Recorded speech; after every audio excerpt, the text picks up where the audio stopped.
color. Think of a rainbow. Color me white as snow that falls across this land that I love. Loving thy neighbor Just like a brother. willing to labor for those stars and stripes that fly up above. The flag that waves above us all is mainly red and blue, but it wouldn't have stars or half of its stripes if not for the white part too. America, America, I love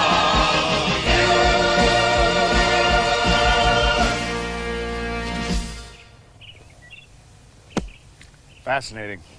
I didn't know that. And I am a white person. Oh, hello there. I'm Martin Mull. Welcome to the new home video version of the History of White People in America, Volume 2. That's right, Volume 2. Volume 1, for those of you who missed it, I'm sorry, it just kind of came and went like a house afire. I would say check with your video store. It's probably back by now. Or go to the 7-Eleven. They got them right there between the pantyhose and the mints. Anyway, welcome to the show. Or should I say the shows, because what you're watching here is actually 4 shows on one tape. If you like them all, you've got enough video to entertain out-of-town relatives for days. Well, let's get started. Show number 1 is called White Religion. It's about how white people see God and vice versa. Now, for some, it will change their lives. For others of a different persuasion, it will only change their viewing plans for this evening. If you have any questions, I'll be back after the show. So right now, White Religion.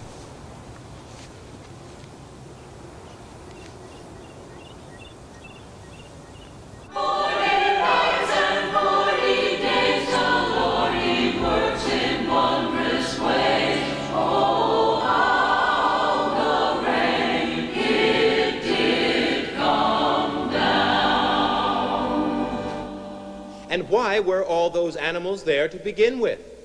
Because animals were intended to congregate. And that includes the two-legged variety.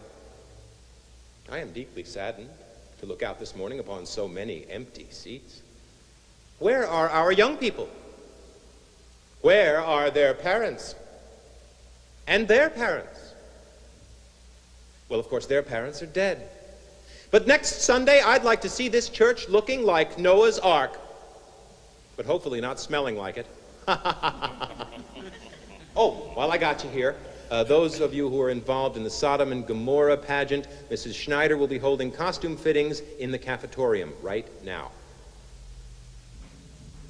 See you next Sunday.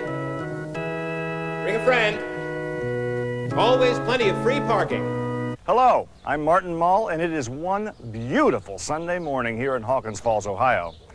We're here to continue our unrelenting exploration of the genus Whitus Americanus, the white American. Now, where are all the people, you may ask? Well, as I said, it's Sunday morning, and it's my guess that these people are out exercising their basic right to worship in the church of their choice. The Catholics are saying their rosaries. The Lutherans are saying basically the same thing without the benefit of rosaries. The Unitarians are discussing El Salvador. And in South Hawkins Falls, the Baptists are shaking their tambourines and passing out. Now, these people may not all agree on the text, but they do agree on one basic truth, that there's something pretty scary out there, and it's worth an hour out of your week to make friends with it. The Harrisons have been members of the Hawkins Falls Methodist Church since Hal had his second gallbladder attack. I can't believe you wrote that thing all by yourself. I had some inspiration. Very long, too, a lot of work. Joyce enjoys singing the old-time hymns. Hal just likes knowing he's rubbed elbows with the guy upstairs. Did you buy your raffle tickets? Oh, good. Buy Hang a on to couple. them. It's a beautiful car. Thank you. You need a Buick. Hello. You know, I feel like I've rubbed elbows with the guy upstairs. Oh, me too. Well, it's a nice feeling. I hope it lasts all week. It will. Why don't we let Scott sit up front with you and I'll sit in the back with Debbie, okay? Let the lovebirds sit together. You ride shotgun. I want to ride shotgun. Oh, this way your mom's right next to me, son. Don't you do anything I wouldn't do, Mr. Harrison. Oh, Scott. What does that mean exactly? It's a joke, Joyce. It's the kind of joke that men like Scott and myself understand, right, Scotty? Get in that car.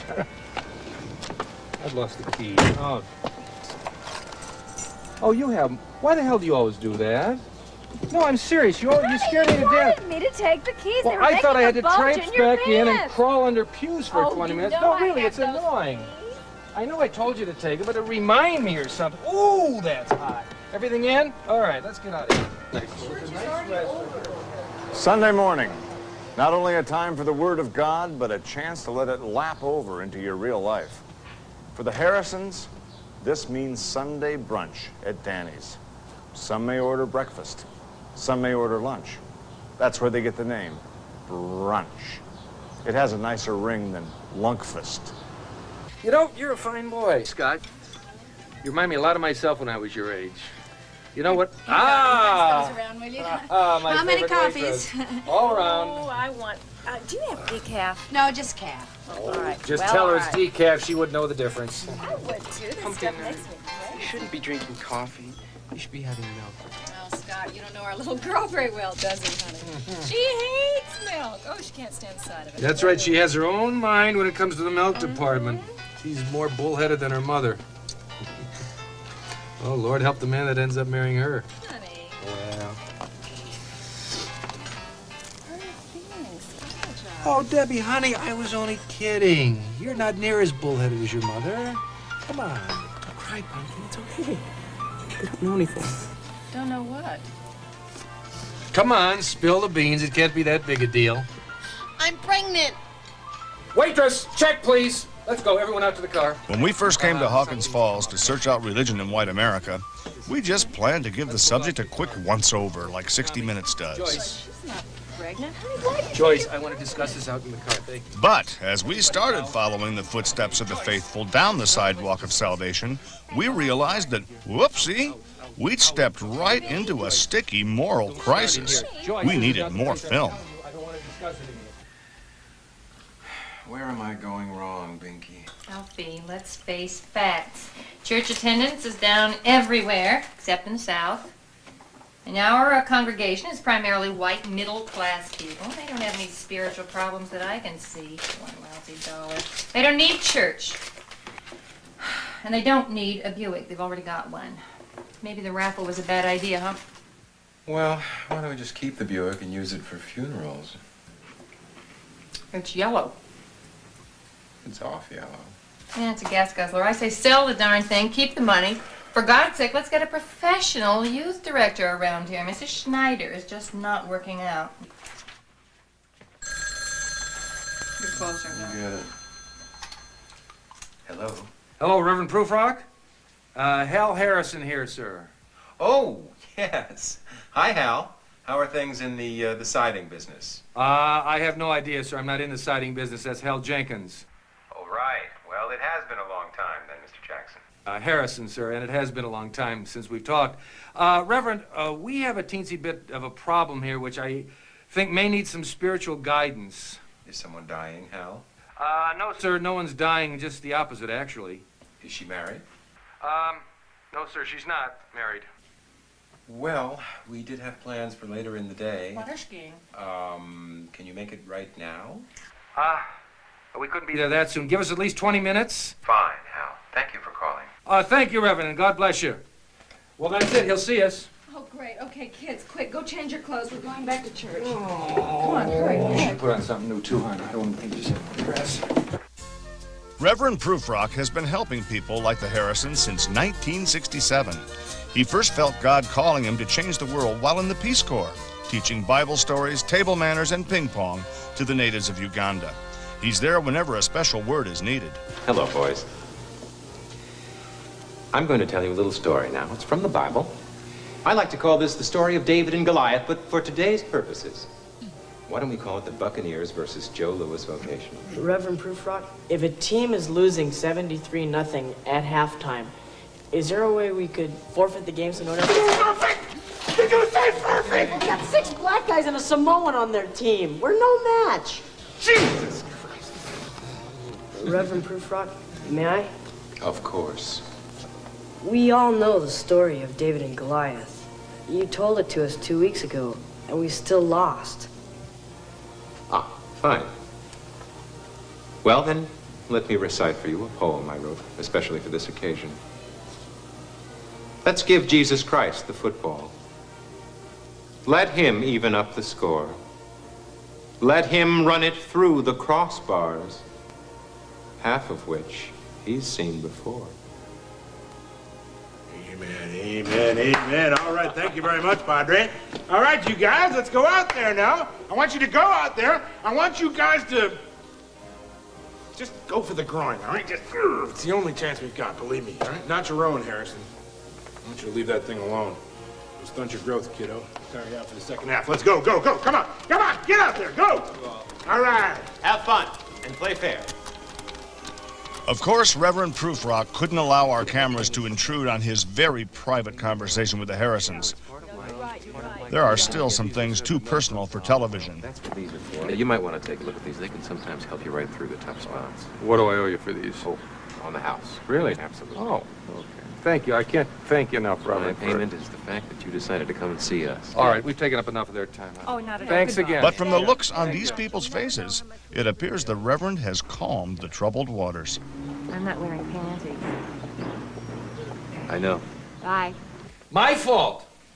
My fault. This whole catastrophe is my fault. You know, I have to laugh, Joyce. I spend every waking hour of my life busting my keister to put a roof over our heads, and it comes down to this. It's my fault because I'm a bad role model. That's not what I said. Those were your exact words. And let me remind you, St. Joyce, you were not exactly gun-shy in the back seat of my Plymouth before we got married. I remember all that begging. Begging? I did not do any begging. You were the one who did all the begging. Well, someone was begging. How?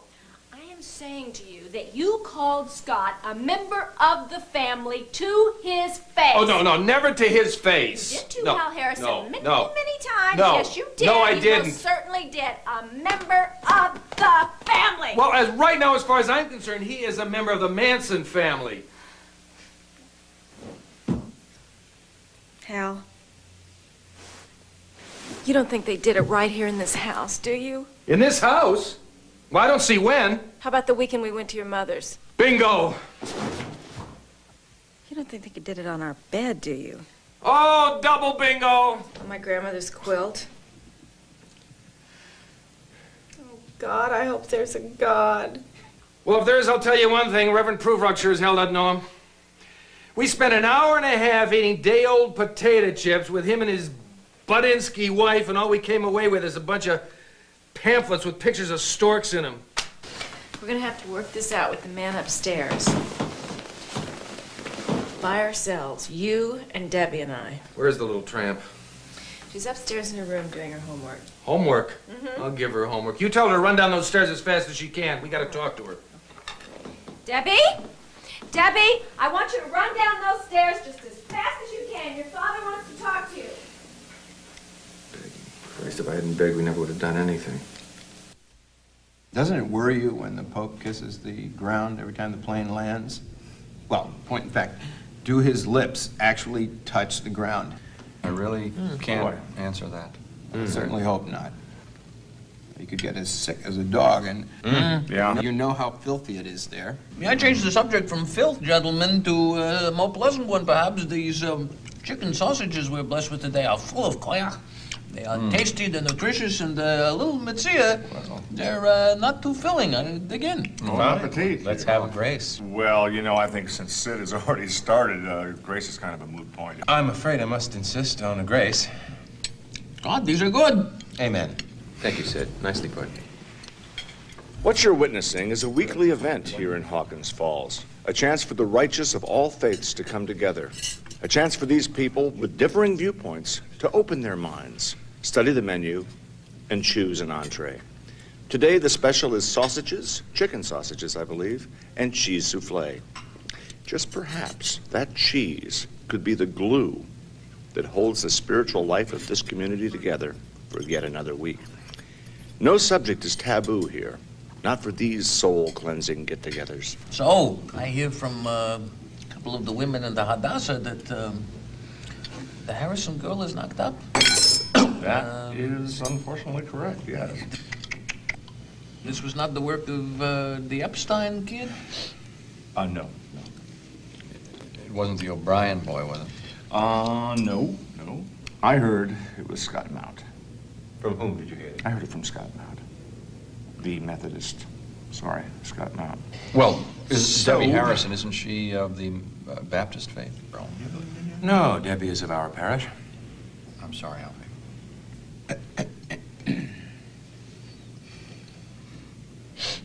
Gentlemen, may I suggest we are blessed today with the presence of a very fine, young Israeli-style wine?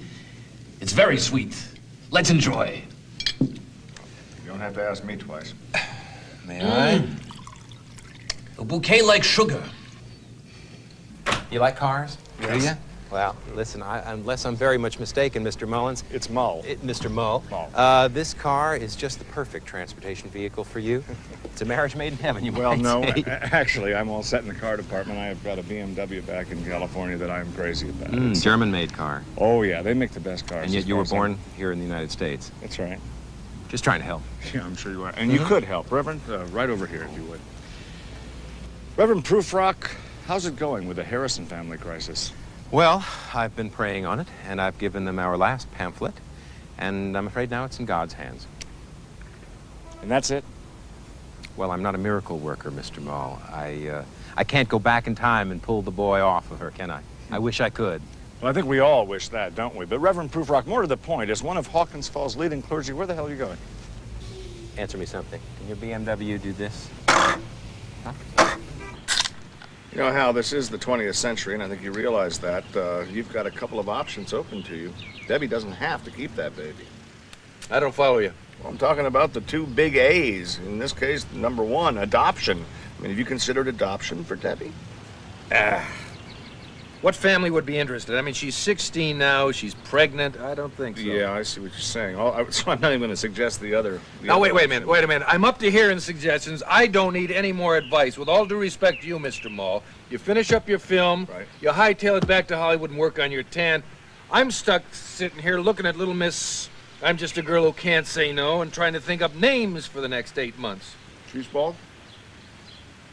I don't like it. He'd take too much kidding in school. Besides, what if he's a girl? I understand. You know, Hal, in this case, I really feel for you. And I feel for Debbie, too. Might as well, everyone else is. Hal, I'm being serious now. I'm your friend. I know. Seriously, Joyce is the one you should feel for. She's about to step off the edge, if you ask me. Really? In what way? Oh, it's this whole religion thing, Mr. Mull. I'm worried about her. Are you a religious man? You know, in my own... You know what she's telling me now? That angels are coming into her bedroom in the middle of the night. And they sit around and have long talks about life and death and Debbie. And you don't see them? Hell, when I go out. You could drive a truck through a wall, let alone an angel. But I don't know what's next. What's it gonna be? Packing her bags for India?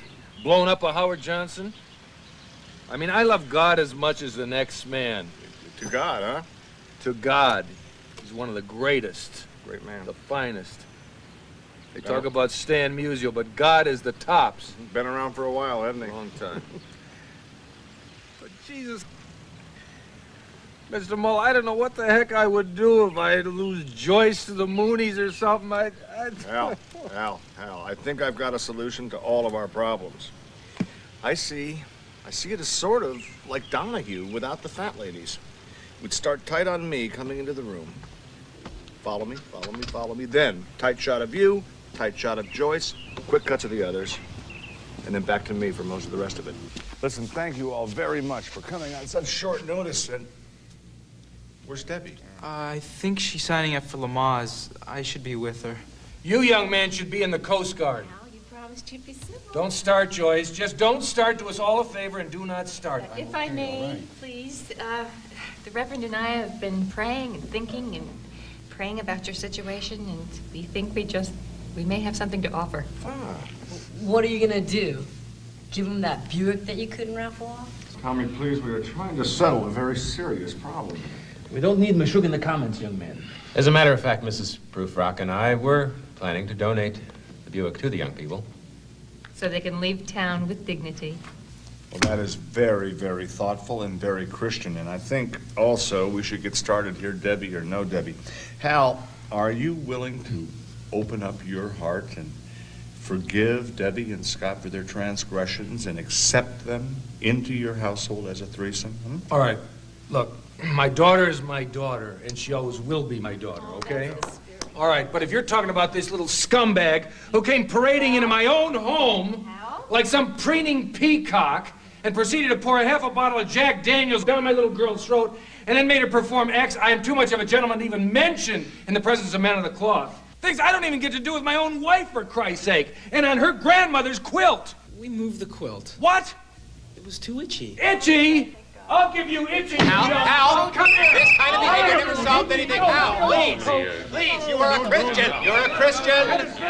Guess what, everybody? Guess what I'm not? A virgin? This is true. I'm not pregnant. Oh, honey. Are you sure? It was Debbie Harris, not Debbie Harrison. They got the records mixed up. But that's okay. She's marrying the Epstein boy. Debbie Epstein? Oy vey. I must call Mrs. Nussbaum immediately. Listen, if we leave right now, I believe we can get a half-day rate on the room. Come on, Like everyone. your style said, I always have. Welcome back to the family, son. Well, I guess that's kind of a miracle, eh, Padre? Yes, I'd say so. And so is coming back from a 73-0 halftime deficit to whip Joe Louis Vocational by 1 point. Thanks very much, but it really wasn't a miracle. It was strictly medical. It was groin injuries, I've told you. But who gave you the idea? How'd that idea get in your head? Walk there, huh? Charles Darwin, okay? Darwin? Yeah, don't start Coach, her. I have some pamphlets for you. Just give me You'll a be second. sorry you wound her up. It has been a week of miracles here in Hawkins Falls. A miracle that Debbie Harrison no longer has to face a life of shame and degradation and possible twins. A miracle that Scott now found his true calling in the Coast Guard. And I think we all sleep a lot better knowing that he's guarding Lake Erie. The Fighting Buccaneers football team made every Hawkins Fallsian proud with their 1-9 season. That's a miracle. And miracle of miracles. This church is full on a non-holiday. Bless you, every one of you. Whoa! Almost forgot, if you're interested in a car that drives like a miracle, the Reverend here still has a next to new Buick to give away, so hold on to those ticket stubs. I know I'm holding on to mine. Rev, thank you.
So long, and good luck.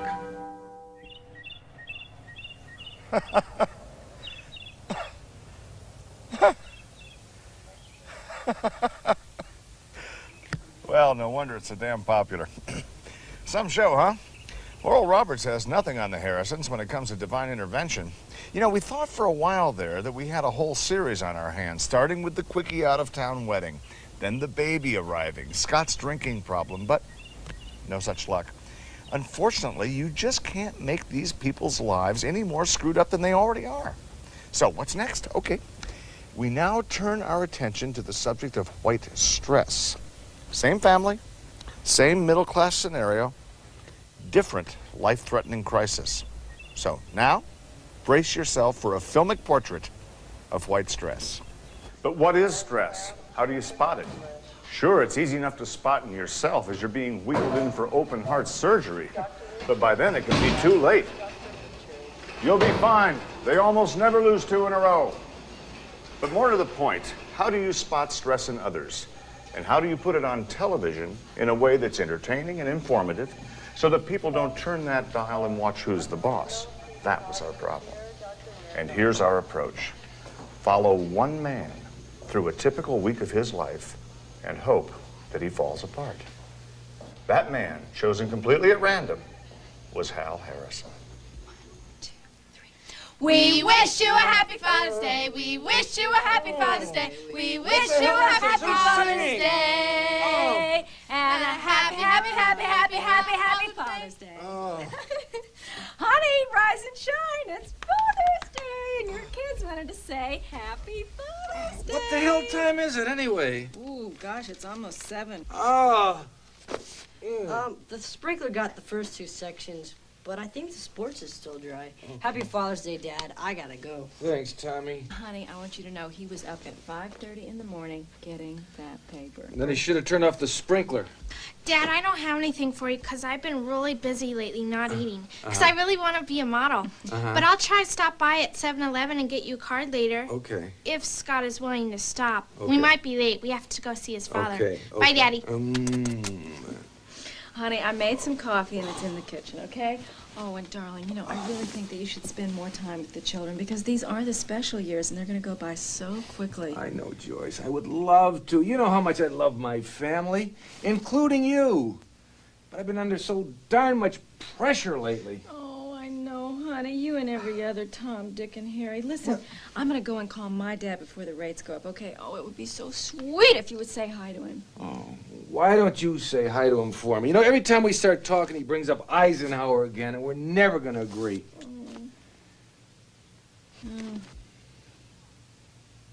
Well, go on, fix some coffee. I'll be right up.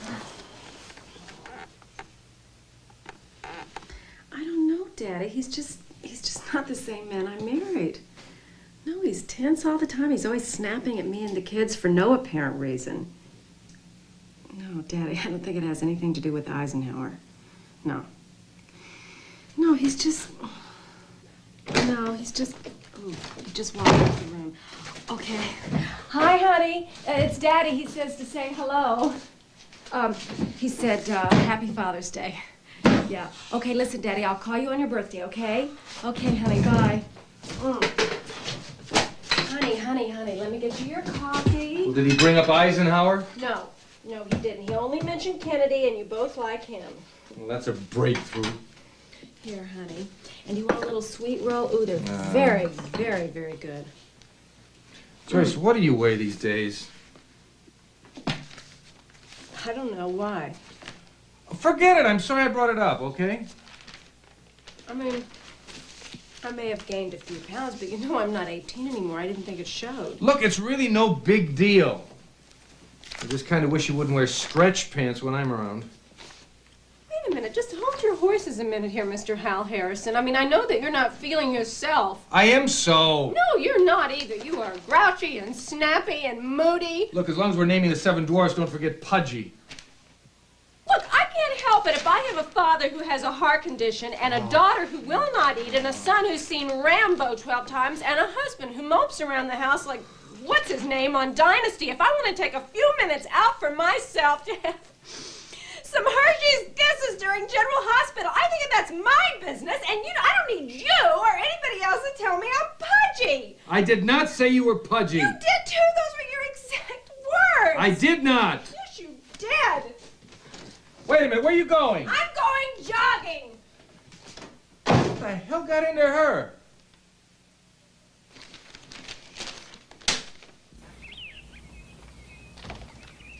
Joyce, I can't. We'll talk about it when I get home. I'm late for work and I got a meeting with Potter. Jeez, that woman. Well, lucky us. Hal Harrison is definitely cruising for a breakdown, and we're getting it all on film. Things are obviously pretty tense on the home front, but what about the work arena? Let's find out.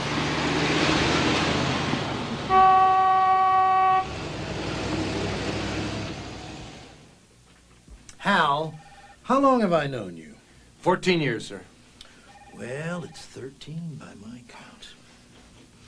And for 12 of those years, you've been working here. Harder than ever thought I would work, sir. Not hard enough, Harrison. According to your accounts receivable, we got ourselves a problem here. You have got to learn to relax, take more time off, and work harder. How do I do that, sir? That's your problem, Hal. One of many. Mind you, I'm just blue-skying here, but I think the answer lies somewhere between tennis and working through lunch. Well, now let me say I have been working through my lunch hours, Mr. Potter. Well, you can't do that on a regular basis, Harrison. No, of course not. Your body needs fuel if you're going to be any good to me at all. Or any good at tennis. Yes, yes. But I wish you to understand that I have been under a great deal of stress lately. You and every other Tom, Dick, and Harry. Look, you can't spend your whole life in the on-deck circle. Sooner or later, you're going to have to quit your belly aching, step up to the batter's box, and swing at one. You understand baseball, Harrison? Yes, sir. Good. Now, let's recap. We've decided that you're going to work much harder, have more fun on your downtime, and, if I might add, try to lose a few pounds. Those shirt buttons are pulling in a way this company can't tolerate. Try jogging. I used to jog, but I just don't have the time anymore. I don't know.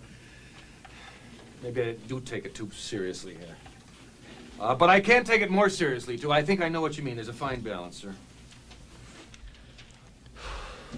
A person can live under a certain amount of stress. We all do, every day.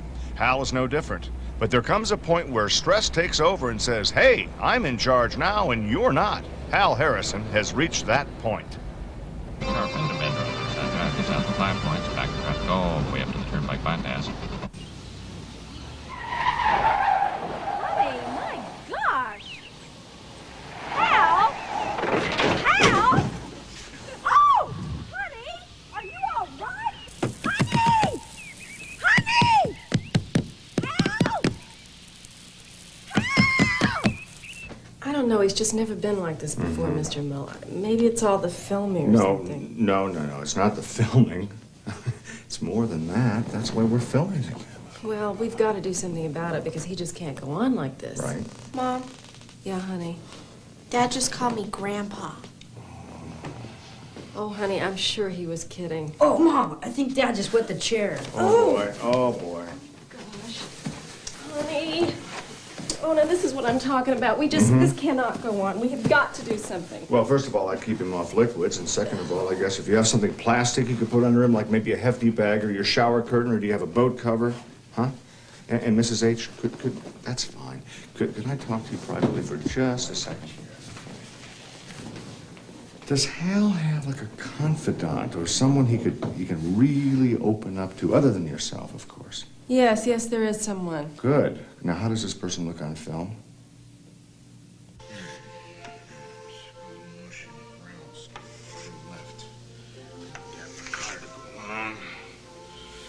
Smitty hopefully back here in the back. 6 big ones. Of course, you know. We winning or losing, Coach. You want to tell me who in the hell you are? Hal Harrison, class of '61. Oh, Tommy Harrison's dad, right? Exactly, yes. I know why you're here, and I'm sorry. There's nothing I can do about it. I can't, in good conscience, put that kid out on the field in a real game. No, listen to me. Not only is he slow, small, and hasn't learned the plays. Certainly, yeah. But we've only got helmets for the first 3 strings or so. And, you don't want him out there bareheaded against some of the palookas we play. No, I understand. Actually, it's not about Tommy. It's about myself. Yourself? Yes. Well, a long time ago, when I was a senior here, you told us to feel free to come to you with any problem, anytime. Yeah, and I kind of meant, over the summer, Harrison, before college. Well, if you could make an exception, it would help me out a lot, Coach. I am really in trouble. Trouble, huh? Yes, sir. Capital T. You'd say, yeah. You know, I always have time for kids in trouble. Yes, I want sir. you to sit down here, Harris. What's the problem? Life, sir. Life. I've made a shambles of it, you might say. The going got tough, and you didn't exactly get going, huh? Yeah, I guess so. All right, Harrison. How are you in the courage, guts, and determination department?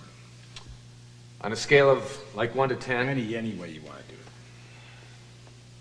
A 1, 2, possible 3. The way I see it, you're at the halftime of life. You have exactly 3 choices.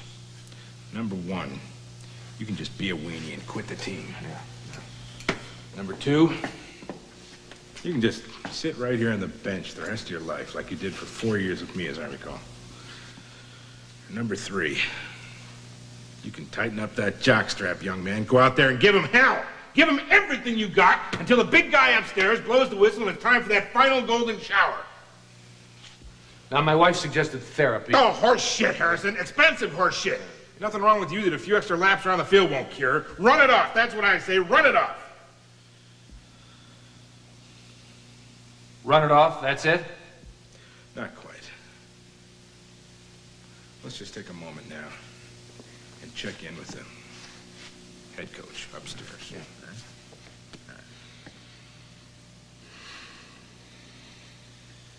All right. All right. All right. I want you to go out there now, Harrison. I want you to give him hell, son. All right? Hey, remember, Harrison, you are a buccaneer. Yes, sir. Hal Harrison has hit rock bottom, speaking professionally. His is a problem shared by millions of white American men. He had an image of his life he had thought would come true, and it just flat-ass didn't. Here it is, Mr. Harrison. Right in the hole. Well, what do you know? That's the 3rd hole-in-one in a row. Gee, Mr. Harrison, if you keep on making tee shots like that, we'll never get to see your pets. Don't be so sure about that. Where do we go now? On to hole number 4, of course. But don't you have to go to work?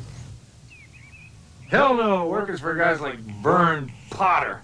Step up to the batter's box and swing at one. Mr. Harrison, can I sleep with you tonight? No. It's my turn. Wait. No, it's my turn. It's mine. Girls, Karen, Kimberly, be ashamed of yourselves. We'll work it out. We always do, don't we? Hole in the hole, and hell goes in the cart. Come on, girls. Who's gonna drive? I'm the seat. Whoops, you sit right here. Oh! Watch for dibs. Hal's image of his life never materialized, and yet he couldn't let it go. The result? A busload of stress. The kind of stress that can lead a white man to an early grave. And no one wants that. Hal had only 2 choices. Spend his remaining days in La La Land, or spend his life savings on some kind of therapy. Now for Hal, spending the rest of his life as a good-natured rutabaga had a certain appeal. Joyce, however, felt the only hope lay in therapy, and she found a lay therapist. Every fucking day it's the same thing. The same job, the same boss, the same wife, the same kids, the same car, the same garage. The same you, Hal? Yeah, the same me who can't hit a golf ball without slicing it into the trees. The same me who has to beg his wife for 6 months for you know what. Oh, there are other people here. It's okay. Go with the flow. Oh, well, thank you, Mr. Jackson, but I think my husband's done flowing. Oh, it's easy enough for you to say that, Bill. Jesus, you have no idea what it's like to be in my skin. You don't have to listen to her incessant harping or hear their stupid problems all the time. You don't have Vern Potter for a boss. Jesus, man, you don't know what real slavery is. Look, your people just seem to get up in the morning and enjoy life. You go out and disco dance and you slap hands and you eat ribs and you screw constantly. Oh, Jesus. You don't know what it's like to hate life like I do. Hal, you are absolutely right, but you're shouting! Shouting? How do you respond to that, Mr. Jackson? Well, our white brother over here apparently has a low opinion of himself, his wife, and kids, and thinks all we do is dance around like buckwheat all day. I think the motherfucker's going to kill himself, and probably should.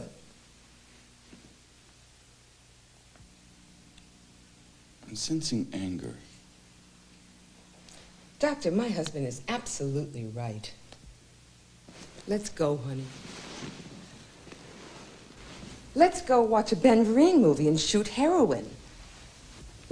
Hey, you must have cable. There's no Ben Vereen movie on regular TV. Hey, wait a minute. Where does that leave me? Do I have to pay for 2 families now? We're just 10 minutes into this thing. Al, money is not an issue when your mental health is at stake. Oh, horseshit, my friend. Money is always an issue. And you big noses know it better than anybody. Jesus, will someone give me a break? All I'm asking is someone give me one damn break. Hal, Ah! I want you to look at that empty chair and think of it as your father. Oh, Hal's not very good at picturing things. May we do something else, please?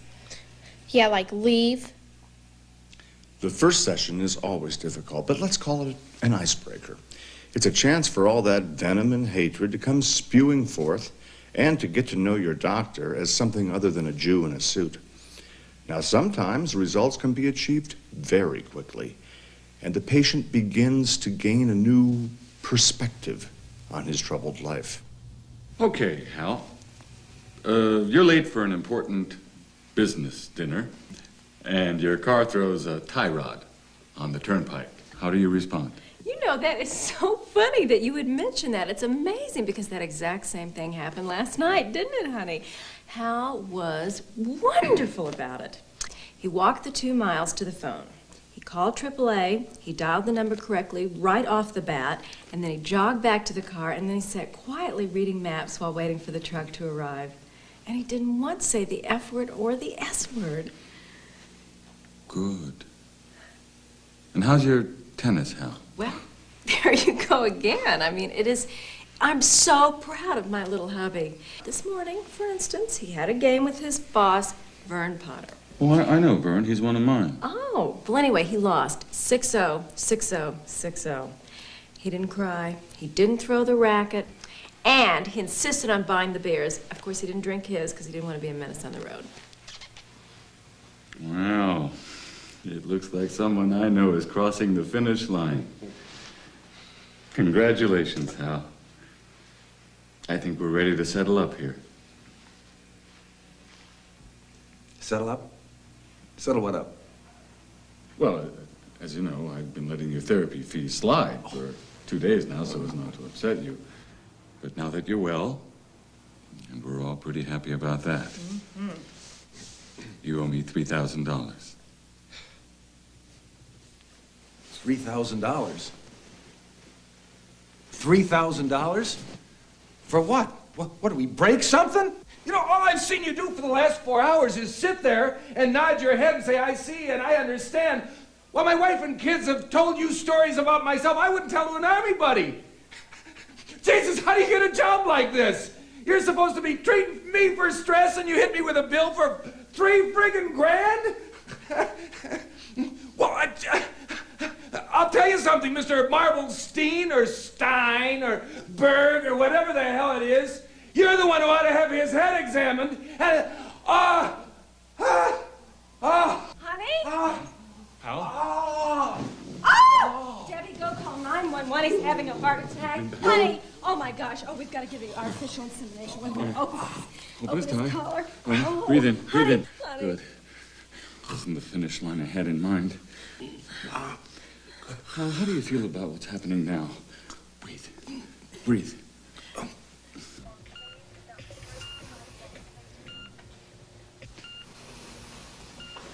Oh, this is great. Well, normally we don't allow cameras in here, Mr. Mull, but if you sincerely believe you've got a shot at an ACE Award, I suppose we can bend the rules a little bit, can't we? Oh, well, I got one in the pocket right now. What can I tell you? Do you really? Oh, yeah. What is an ACE Award? It's sort of a cross between an Oscar and a hood ornament. Oh, yeah. Doctor, how sick is he? How long does he have? Well, the rest of his life, Mrs. Harrison. Oh, Unless I'm missing a page here, I think we overreacted. This wasn't a heart attack. It was an anxiety attack. Oh, for Pete's sake. And according to this stomach contents report, which I don't think you want to see, it was triggered by gas. What did you have for dinner last night? According to this, it was cat food? No, chili. My homemade chili. I make it with salmon. It's one of his very favorites. Well, there you go. Case closed. You can take him home when you like. And here's a prescription for Rolaids. Luna, excuse me, but can't you get Rolaids over the counter? Oh, you can. But they're a lot less expensive that way. Oh, I see. Thank you. My pleasure. Well, Hal cheated death this time. Hey, no need, fellas. False alarm, it was just gas. Chili with salmon? You got it.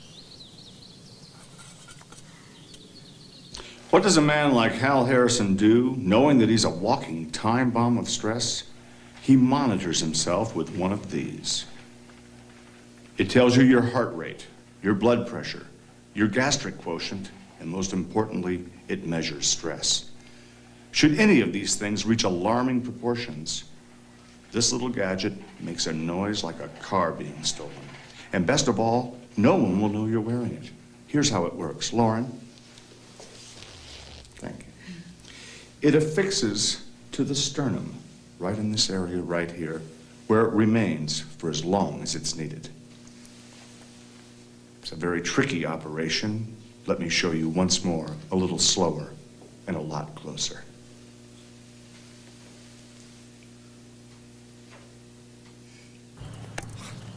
It's not in here, Daddy. Well, huh? Is that mine? No, sweetie, this is mine. See, Titleist 4. You sure? Yeah, I'm positive. Well, sure Well, look, is. let's check the trees over there. Oh, I already did. There's nothing. No luck, huh? I have a feeling it hooked over to the left someplace. Oh, honey, well, let's check the lake. All righty. Well, how do you check a lake? Oh, look, let's forget about it. I don't want the old beeper going off. I'll just drop a fresh one here and we'll take the penalty stroke. Honey, that's the spirit. Well, it doesn't make a darn bit of difference. I'm already 19 for the first 3 holes. All right. Quiet, everyone. Ellie. Oh. Damn it, who moved? Honey, now calm down. Now look. Oh. Oh, honey, please. Okay, do your relaxation exercises. Are you happy now? No, listen to me. Ocean sounds. Think of ocean sounds. I'm thinking of the damn ocean. Honey.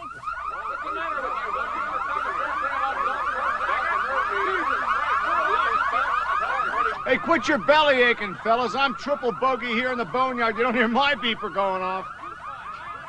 So long, everybody.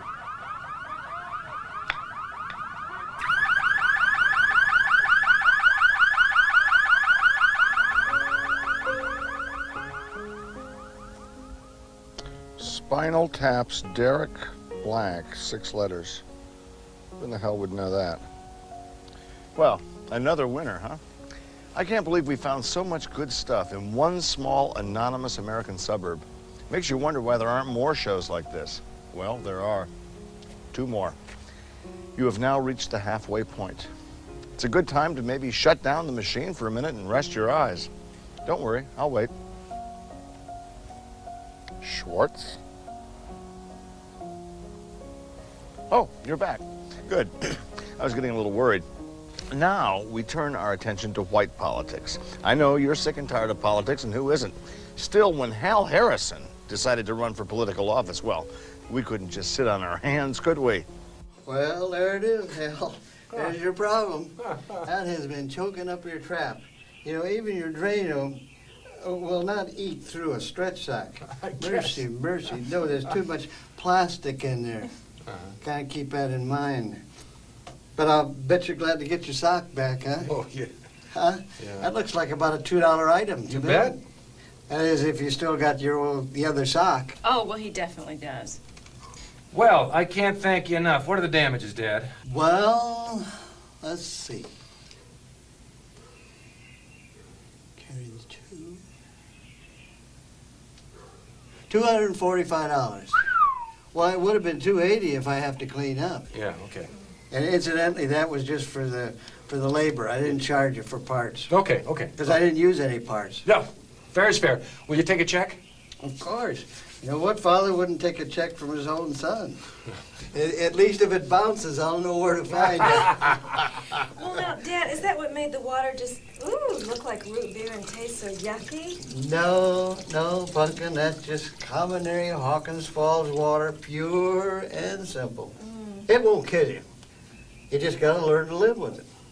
And if you can't learn to live with it, just run for water commissioner. What would a job like that pay, Dad? Better than that job you got.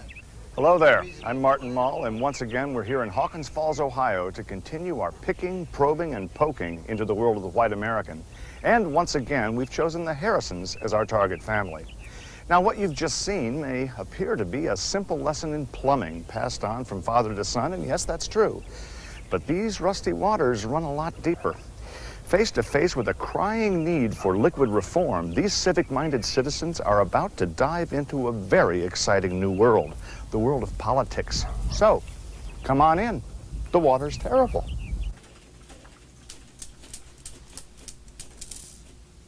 It's a big step, Harrison. Not one that I would take, personally. Well, I realize that, sir, but, you know, when your country calls... Harrison, this isn't exactly your Pearl Harbor, for God's sakes. I don't hear any zeros buzzing around upstairs. This is just rusty water. Well, I realize that also, sir, but you know, the way I look at it, today it's the water, tomorrow it can be, And, to be frank with you, Harrison, Hendricks has been plowing some pretty exciting turf on that Q-tip account. Now, I can't promise you that your job will be waiting for you after you lose this ridiculous election. All right, you've been fully frank with me, sir. I would like to be equally frank with you, if I may. It's always been our policy, Harrison. The way I look at it, this is a once-in-a-lifetime deal with me, and I fully expect to win. However, if you happen to be right, and you usually are, sir, you know that, and I do fuck up, I am going to need this job back. Fair enough. If you can use dirty words, then I can too. Politics is crap. Doo-doo, meadow muffins, road apples, shit. And so is Hendricks, sir, if I may say so. I mean, anybody with dirty ears can sell Q-tips. Feel better getting that off your chest, Harrison? Yes, sir, I do. Good luck, boy. You'll need it. Thank you, sir. Wish me luck. I just did. Good, because I'm going to need it.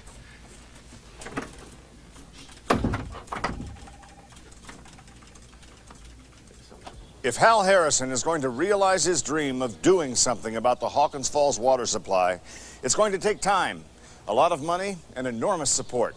And the most crucial support of all, of course, must come from the candidate's own family. It's insane, Hal. Absolutely insane. You're telling me you quit your job because of the tap water? It's just a little rust. We need iron in our diet.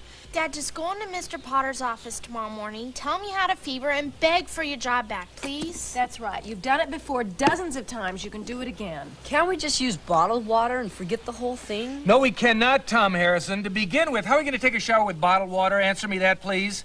Secondly, or B, that would be giving up, and a Harrison does not give up.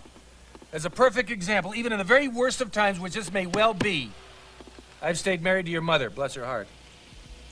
I love you like a husband, Hal Harrison. I have to.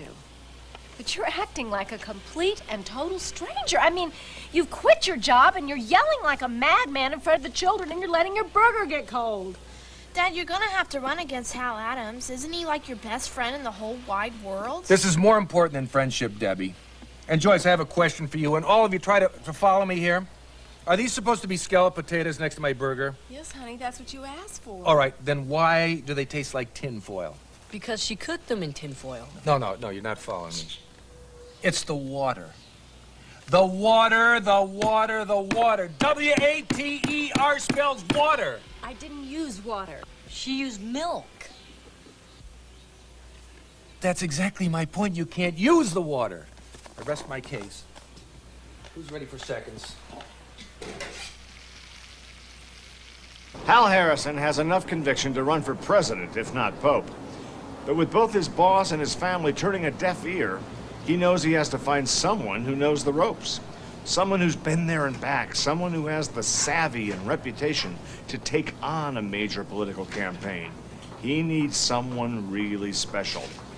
That's when the yellow pages come in handy. Here we are. Thank you. Now, would either of you handsome gentlemen like coffee? Ah, yes. I'll tell you what. Do you have a booth where no one can overhear us? Yes, but I have to check to see if it's all right. Okay. Thank you, doll. Appreciate it. So, how'd you find out about me? How'd I find out about you? Through the yellow pages. Under what name? Dick Smithers. Dick Smith? No, I believe, Smithers. Here we go. Dick Smithers, political consultant. What I did for Kennedy, I can do for you? Oh, yes, I remember. Which Kennedy did you work for? Well, Follow me, hon. Thank you. We're had a moment too soon, huh? So you are Hank? Hal Harrison. Hal, what's that short for? Actually, it's short for Gerald with a G. Oh, well, and it should be Gal, not Hal. Sure it should. I guess that's why we came up with Hal. Yeah. You know, I've been coming to this restaurant for 20 years. I've never been back this far. Oh, yeah. Look at that. The fruit cocktail comes in cans. I know the people here. We'll get menus. Go ahead. Hal, have you ever run for anything in your life before? Student council treasurer, 10th grade, Bob Feller High, right here in Hawkins Falls. That's great. How'd you do? How'd I do? Mm-hmm. Well, you got to understand there were 26 of us running for the darn thing, and I was only a sophomore, and the guy who eventually won had a bad leg. And... Hal, let's cut to the chase. Politics is for adults, grown-ups, people over 21, big boys. Do you hear me? Loud and clear, yes. All right. Politics can be nasty. It's exhausting. It's very demanding. It's extremely expensive, starting with me. Are you sure you want to do this? Dick, you know something? I get surer and surer every time I turn on that tap and out comes water that looks like root beer. All right, save it for the 6 o'clock news. Hal, I'm going to need $7,000 and a place to stay. $7,000? That's correct. Where am I going to come up with $7,000? Hal, do you own your own home? Well, in a way, yeah. I mean, we're still making payments. Haven't missed one in 9 years. That's great. All right, call this gentleman. He'll draw up the papers. You'll have all the money I need. Mr. Smithers, I cannot thank you enough, sir. Please don't. Next, I'm going to need to know every piece of dirt on you. Who you've been sleeping with, who's the real father of your children, and why you hate that slimeball Hal Adams. Well, now, hold on here. I don't hate Hal Adams. As a matter of fact, he's my best friend in the whole world. Wait a minute. I just want to clean up the water here in Hawkins Falls. Al. You're talking to Dick Smithers. You got to level with me. If I'm going to lie for you, I've got to know the truth. Honey, can we get some pie? Well, it looks like Hal Harrison is off to the races. But it's not a shoo-in, not hardly. America is founded on the two-party system, and that means he'll be racing against someone.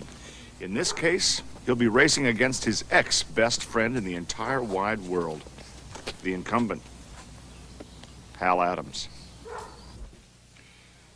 Darling, Hal is my best friend in the whole wide world, you know. And on top of that, he's right. The water is awful. And I'd just rather resign before I lose. Well, where does that leave me, Mr. Ex-Water Commissioner? Huh?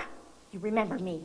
I'm the one who stood behind you during all those boring election night rallies with you yammering on and on and on. I'm the one the newspapers dubbed the full-figured Jackie Kennedy. I'm the one who gave you the dream of the governorship so we could get out of this fucking Duckburg in something other than our Pontiac. Darling, it almost sounds as if you would leave me if I weren't the water commissioner. Bullseye. The majestic Hawkins Falls, where gravity plus water equals breathtaking beauty.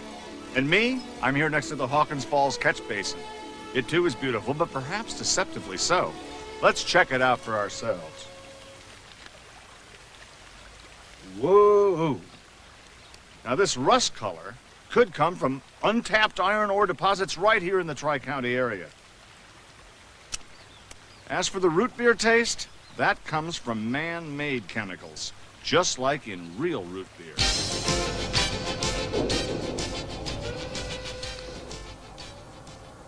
This is just my way of saying I'm behind you 150%, Hal. And we both know it's not my fault. Of course not, Mr. Purvis. How the heck could it be? You're not making root beer here, for crying out loud. You're making drain cleaner and mouthwash and fertilizer. Things we need here in Hawkins Falls. God bless you, sir. You know how, in a way, we see our waste dumping as a public service. Why, there's nothing worse than going for a dip in the Hawkins River and have those pesky crabs biting at your toes. You notice they haven't been around for the last 4 years? The crabs, tree slugs, butterflies, all of them. I understand what you mean, Mr. Purvis. You know, sir, if there were more people like you, I wouldn't have to run for office. Well, you're going to have to run from this one now. I've got an appointment waiting. I understand. Thanks again, sir.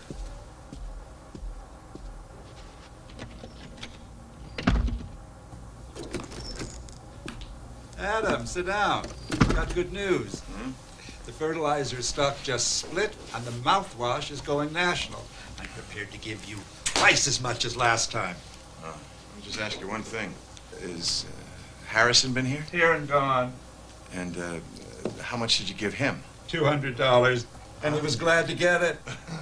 He won't be a problem. What you've just seen may have burst a bubble or two for some of the more naive of you in our audience.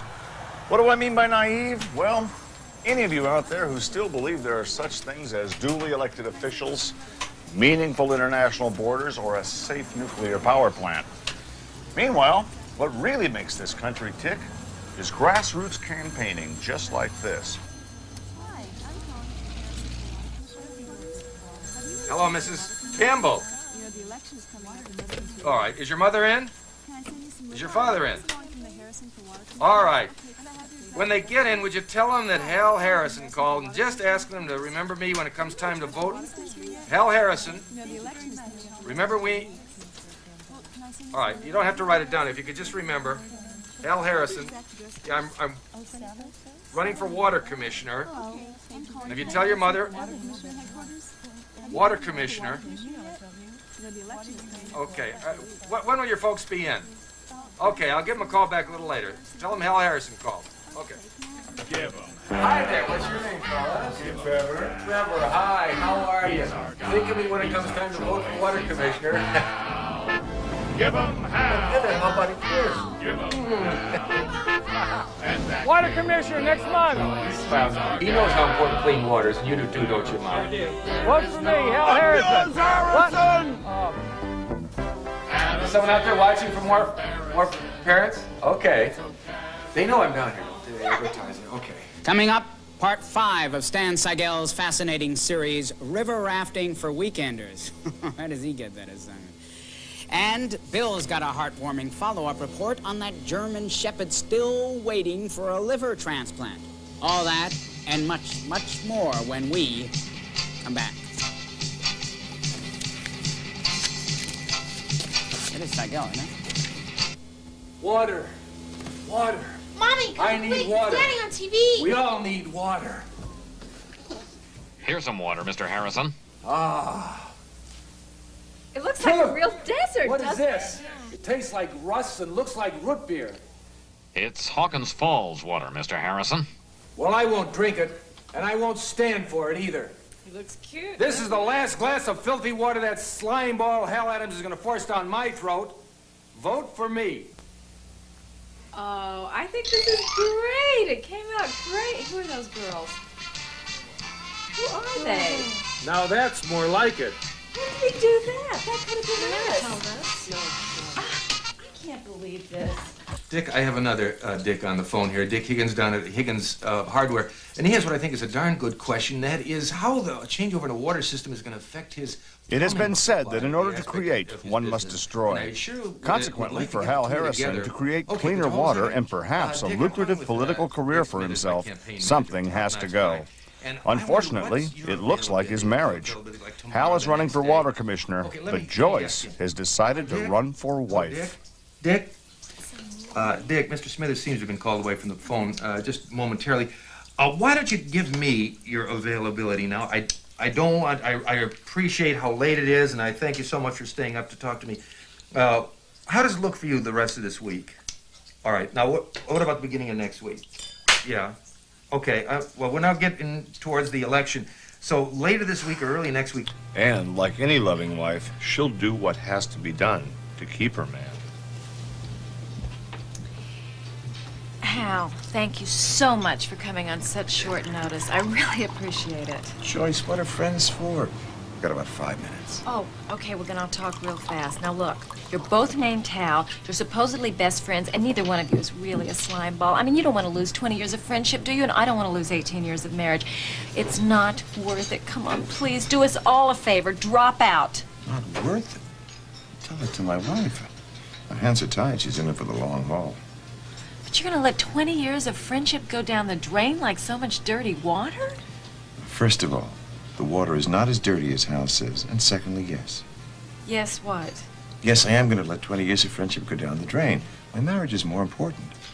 Now, I understand you trying to talk me into dropping out. Sure there are no hard feelings? I'm paying for the wine. I insist. Oh, no. No, I come on, can't let you do I that. insist. No. Now, look. Oh, darn. Here, I'll get it. No, Hey. I'm doing it. This is my wife and my best friend. Yeah, although it looks a little bit like your wife and her best friend. Wait a minute, where did you get this? Somebody dropped it through my mail slot this morning, along with a note that was signed Concerned Citizen. Well, let's tear this thing up right now. Harrison, you amateur, don't you realize there are probably 15 of these floating around town right now? Oh, good Lord. How do we fight something like this? Well, in the long run, I think you fight it with a quick trip to Reno. But for now, I say you take the high road. Meaning? A debate. Ah. It worked for Kennedy, and it almost worked for Mondale. I see you as somewhere in between. Oh, that little tramp! That slut! That little trollop!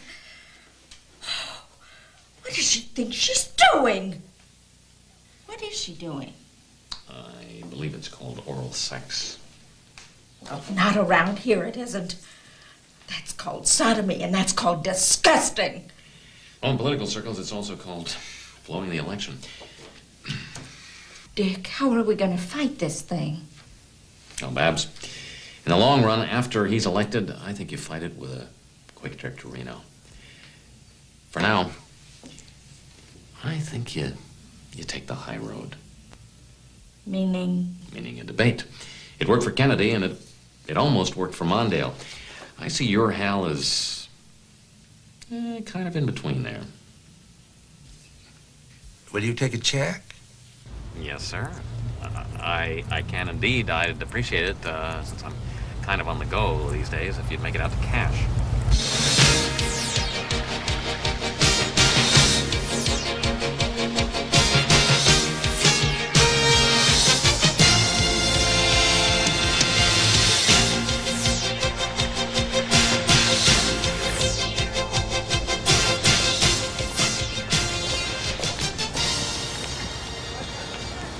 And he said, Dad, I hate to tell you, but the car looked cleaner before you washed it. And that's my own son. So in conclusion, I'd like to say what I've been saying all along. Water, you waiting for? Vote for me! Please, ladies and gentlemen, please, I must caution you to please sit on it until we are done up here. Thank you.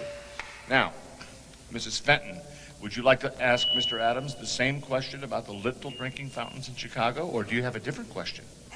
No, that's my only question, Mr. Mull, so I'll ask it again of Mr. Adams. Thank you, Mrs. Benson. You said Chicago, which brought to mind a wondrous happening, I'd say about, I don't know how many years ago, but I was about 12. My dad took me to the Museum of Science and Industry. And when I went in there, I was amazed at the size of it. They've got a big one there, believe me. They had a coal mine in the basement, a whole coal mine. They had miners with lamps. Could we get to the point, Mr. Adams, please? Oh, yes. Anyway, my dad showed me a plumbing exhibit. I looked at it and I said, Dad, someday I'm going to be a water commissioner. And my dad said, Son, I don't really care. I just want you to be the best you can be. And I know I'm the best water commissioner that can be, but this ball of slime comes along, slinging his slime and trying to ruin things. Time is up. We're on a timer here. Mrs. Adams, please sit down. I have to get in another question, and I believe it's Mr. Purvis's turn, if you have anything you want to ask. As you all know, I'm simply here as a concerned citizen. Concerned, like all of you, that we elect a water commissioner whose character and reputation is as spotless as the water he commissions. Unfortunately, neither of these men fit the bill. How do I know this?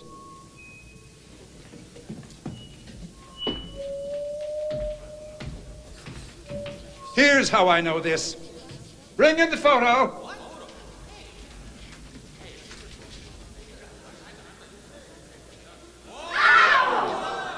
This, of course, is one candidate's wife. And this is the other candidate's lap. God knows how long this wife-swapping arrangement's been going on. If this is all we have to choose from, God help us! Please, ladies and gentlemen, please settle down. Folks, I don't know about you, but I say we can't trust either of those two men up there. There's only one honest man on that podium, and it's Bud Purvis. I say Purvis for water commissioner. Purvis!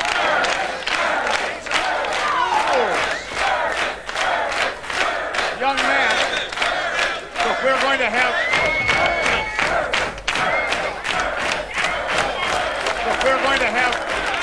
There's a discussion group afterwards. We can do all of this. Why can't we wait for the question and answer period? Is that too much to ask of all of you? Oh, this is ridiculous. I'm out of here. No, I don't want the check. I just want to borrow a blank check. Just for a second. check. Yeah, I just want to show my husband how something. I'll give it right back. So you want your check? Well, whatever's easier for you. Well, I want some dessert. I'm sure you do. If we order As you can dessert, see, we'll put it the in Hals another and their check. spouses are ironing out their difficulties and will soon be fast friends again. As for the post of water commissioner, Bud Purvis won a unanimous victory as a write-in. His first act in office was to appoint Dick Smithers as his chief inspector. Dick inspected the main valve down at the water purification plant and found 81 pairs of assorted stretch socks jamming the filter. As Dick himself said, It's enough to make the water look like root beer and taste like the new Coke. the socks were, of course, given to the homeless, who immediately put them on over their other socks. We hope that this exercise in political journalism has maybe encouraged young people everywhere to get involved and stay involved in this pipe dream we call democracy. You young people, you've got a real head start, you know. Abe Lincoln had to write with charcoal briquettes on the back of a shovel, and you kids already have ballpoint pens. Most of you. Think about it. Look, it was 3 weeks ago. I don't even remember where my hand was. The point is, the check, for some reason, like, you know, No, it fell actually over went like the this. side, Well, and then the I thing was, the leaned check over was and more thought, over- ouch! Hey, Let me tell you something about our fourth and final show. It's called White Crime. This time we go for broke. We take off the gloves and do our best to ruin some people's lives. Next, White Crime. You could be next. It was the Wright brothers, two industrious young fellows from Dayton, Ohio, who revamped traveling in this great country of ours. And now it's a snap to get anywhere within 2 or 3 days. Our destination, the beautiful Elysian fields of Hawkins Falls, Ohio. And as usual, our producers went to no expense to make sure we got there in style and safety so we could bring home the bacon, or in this case, a TV show. Of course, if we were doing a special on breakfast foods, we could have a segment on bacon, and probably a darn good one, but certainly not a whole show. Not unless you split it up into all kinds of specialty meats. That would, of course, include bacon and beef jerky and Jimmy Dean sausage and scallops. And, whoop, caught myself. Scallops and mollusk. Well, my lucky day. I didn't die on the plane. My foot's not asleep anymore.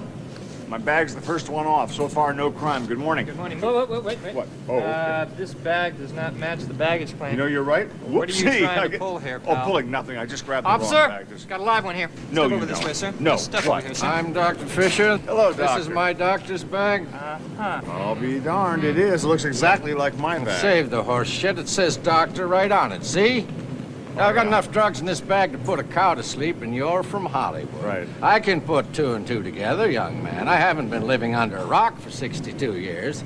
Arrest this bozo. Oh, no, that's unnecessary. You see, it's just a mistaken identity thing. A lot of these bags look alike. Yeah, I'll say that, don't they? Yeah. Come on, downtown.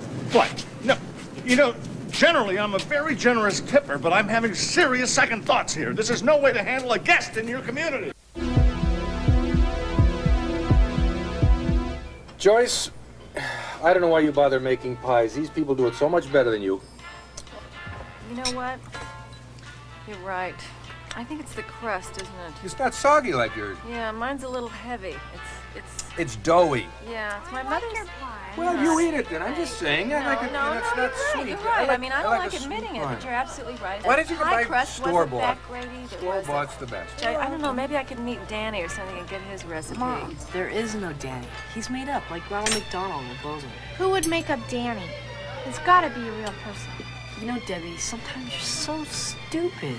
Debbie, are you going to argue with your brother? Or you're going to eat your pie? Because if you're not going to eat it, I'm going to, huh? Honey. You've had my pie, you've had Tommy's pie, you don't need Debbie's Who's pie. counting? That's why I married you, honey. Because you're right every time. Check. There you go, hon. Whoa, what, we break something or what? What is that, the address? Wait a minute, nobody ordered tax. Honey.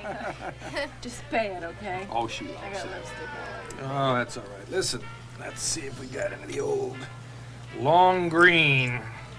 Joyce, how are you in the money department? Oh, honey, I've just got the grocery money, and you made the rule. You can't you're touch right. it. Where's she? Erlene?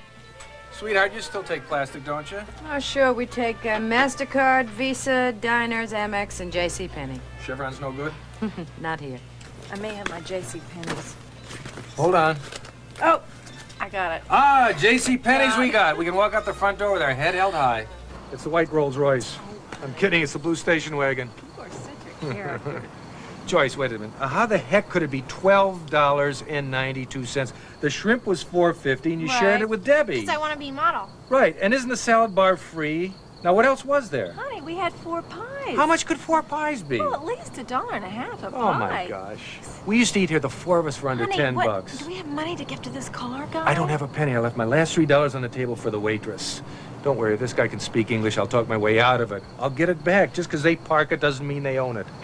Hey, Dad. What? I gotta go take a whiz. I'll be right back. Nice timing. I got an idea. Pretend like you forgot something. Go back inside, take half the tip off the table, and give it to this guy. You're a okay? genius. What would I do without you? Be right back. This Parker guy, right?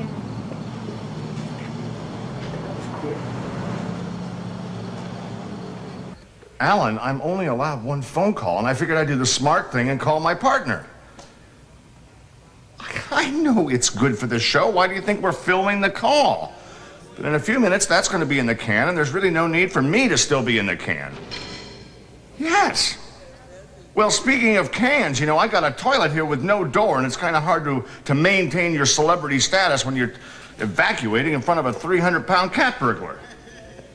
Yeah, you too. Okay, take me away, pal. There, take this. I might hang myself.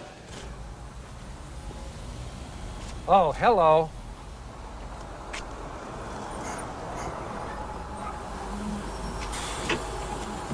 Do you go by Greenleaf Terrace? Which one does? This one used to. Honey, would you please just check your pockets again, please? Joyce, stop badgering me. I've told you 100 times. I went into the restaurant, I looked on the table, there was no tip. The waitress said there never was a tip. So I just finished Debbie's pie and came right back out. I don't understand this. I mean, I swear I saw that $3 on the table. It makes no sense. I know what happened to it. Tommy stole it. He does it every time we eat out. Ever since he was 9, a little thief. He didn't have to whiz. Debbie, that is a terrible thing to say about your brother. You're calling him a thief. Now, you listen to me. Look at me when I'm talking to you. The whole idea of this family is based on love, respect, and trust, young lady. Empty your pockets, Peckerhead. Boy, your old man. I have never seen anyone that pissed off in my life. It must have been the bus driver not taking his check. It couldn't have been the $3. Yeah, he was pissed. But let's look on the bright side. You'll still be a young man when you get out of here. Drugs a big problem around here? No, I can get you anything you want. Hello again. Martin Mull here. Well, I guess this really is our lucky day. We came here looking for crime, and now I am one. Yes, even though completely innocent of any wrongdoing, I have allowed them to arrest me and book me. Why, you may ask? Well, I guess just like Geraldo Rivera, I wanted to get knee-deep into the truth. Will I be treated fairly, honestly, and blindly? Well, that's not up to me, and it's certainly not up to my roommate. It's not even really up to the jury. It's up to this man right here. Probably the most important man in law and order today. Your lawyer. When it's your ass in the ringer, you want your lawyer. Right, Ned? Ned? That's our motto. They've taken everything, including the toaster oven. And that was $100. As if things weren't bad enough, the Harrisons returned home to find out that they'd been robbed. The local police were of no use. They were busy practicing their horsemanship for the annual Labor Day parade. So, what to do? Well, like many Americans, the Harrisons decided to turn to private security. It's kind of embarrassing having nothing in your home. Yeah. We're going to fix that. Now, how many windows are we talking about here? In the whole house? Yeah. I have no idea. I never counted them. Well, you better start. What do you think the chances are, Mr. Harrison, of your wife being raped in the next 20 minutes? I have no idea. 1 and 2? 50-50. Pretty scary, isn't it? Who would do a thing like that? You have a teenage daughter, don't you? Yes. Is she attractive? We like to think so. Honey, I think we should go for the whole shebang, including the searchlights and Doberman. Joyce, we're talking about $4,000 here. Do you have a basement? Yes. Big mistake. Do you have a phone? Yes, sir. Answer it. Will do. Yellow! That's great, thank you. They found the guys. Oh, great, with their furniture? I didn't ask. You are the victims. The victims of society. And I'm going to lean very heavily on that in the pretrial hearing, all right. Here's our story. You guys moved furniture before? We don't have to answer that. Let's say you have. You do it as a group. How long has the group been together? We don't have to answer that either. I'm writing down 5 years. You've been together 5 years. You're experts at moving furniture. You went to the wrong house. That's all. Simple misunderstanding. Sounds okay to me. Good.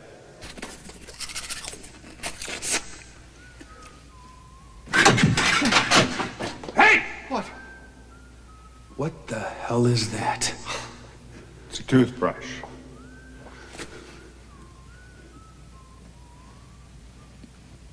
Let's sharpen it. Fine.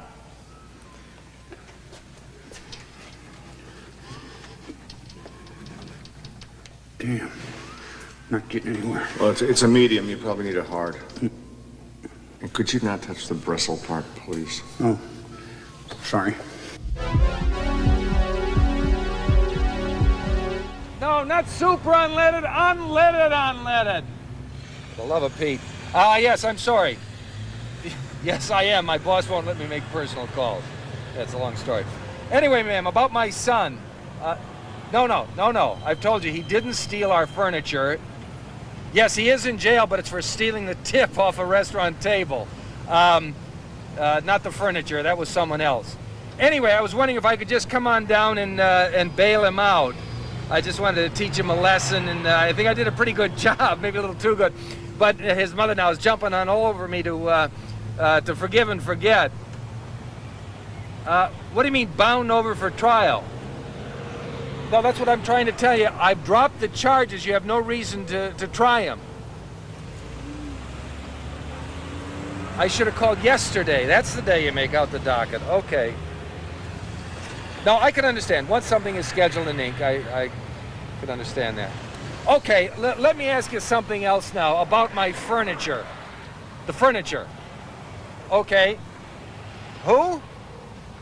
Oh, for the love of Pete, he's the same lawyer as defending my son. Boy, that guy's got me coming and going.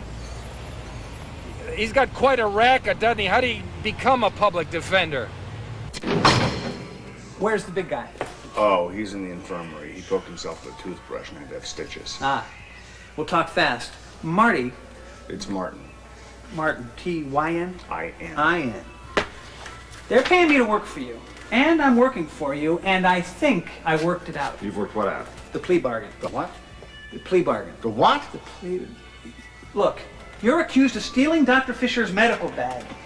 If you pay the fine, I think I can get them to drop the charges. Oh, for Pete's sake, Ned, if I pay the fine, where's the bargain? Plus, I didn't try to take his bag. I never even got mine back. I know that, and you know that, but I can't get the court to buy it. Look, don't worry. Just pay the fine and go to Hibbing and do a documentary on specialty meats. Uh-huh. Ned, is it possible for a person to fire a public defender? I think so. I'd have to check the manual. I've got one in the Saab. No, Ned, no need. You're fired. I'm going to handle my own case, okay? I will butter up the judge if necessary. I will drop Hollywood names if it comes to that. But I will walk out of here. Because I'm innocent and because this is America, isn't it? Whatever you say, Mr. Mull. I'm working for you. No, you're not.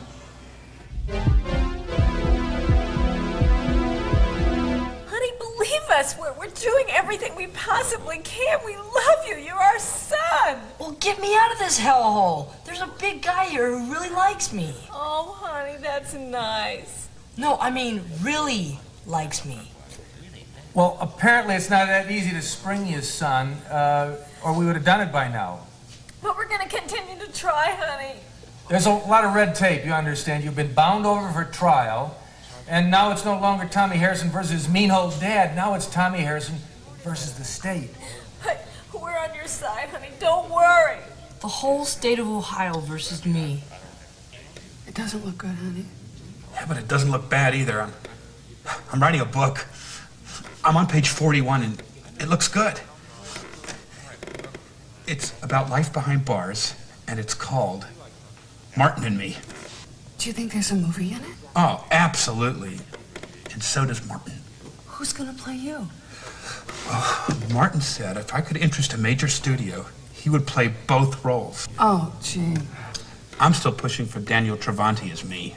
What's wrong with Ryan O'Neal as Martin? Way too butch. Oh, you're right. Well, tomorrow's the big one. We'll all have our day in court. A chance for us to be judged by a jury of our peers. These are registered voters who take a patriotic cut and pay for 2 weeks every year to sit in judgment of other people who are quite often a lot smarter than they are. That's the American way.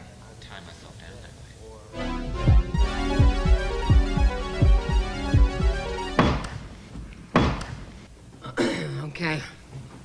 Who we got today, Bert? Tommy Harrison versus his father and the state. Next, Tommy Harrison's father versus the Midnight Moving Company. Next, the big guy again. And last, but not least, Mr. Hollywood versus Doc Fisher. Mr. Defense Attorney. Your Honor? Let's hear your closing argument. Well, come on. I don't have all day. Your Honor, ladies and gentlemen of the jury, I ask you, is this the face of a hardened criminal? Or is this the face of a confused and bewildered young man, emotionally brutalized and economically deprived by his own parents? In complete confidence, Your Honor, this fine young man confessed to me moments ago that he had had a dizzy spell and impulsively snatched those measly $3 from that Danny's tabletop in the hopes of buying some pipe tobacco for his father. Yes, the very same father that ran him in Your Honor, I sum it up in one phrase. Cherchez le daddy. What the hell does that mean? It's French, Your Honor. It means look for or at the daddy. I don't even smoke a pipe. This is a complete travesty. I was just trying to teach my son a lesson. Is that a crime? Sit down, Mr. Harrison. Your boy's as guilty as hell. And here's my verdict. 6 months at the Tough Love program in Wheeling, West Virginia. That ought to straighten out this little peckerhead. Excuse me. Your Honor, excuse me, if I may. I'm the boy's mother, and I really would like to say something if possible. I saw the movie Tough Love on TV, and I thought it was good. The acting was pretty good, most of it. I thought the mother was very believable, but I must say, Hal is nothing, absolutely nothing like the father. What was his name, that guy that looks like the guy on Hill Street? I can't. Anyway, and Tommy is much nicer, much nicer than that child. It was, oh shoot, it's not Ricky Schroeder, is it? What is? It was something Ricky or Ricky something. I don't know who he was, but let me just tell you, you're making a huge mistake here, huge mistake. That's a nice speech. I think the father was played by Daniel J. Travani. That's right, that's who it was, yeah. The case is closed.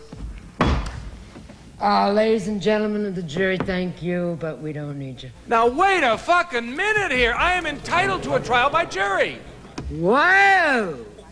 Did I hear the F word? You sure did? Well, that's contempt. 2 weeks in the county jail and a $400 fine for you, Mr. Dirty Mouth. This is a good lesson for your son.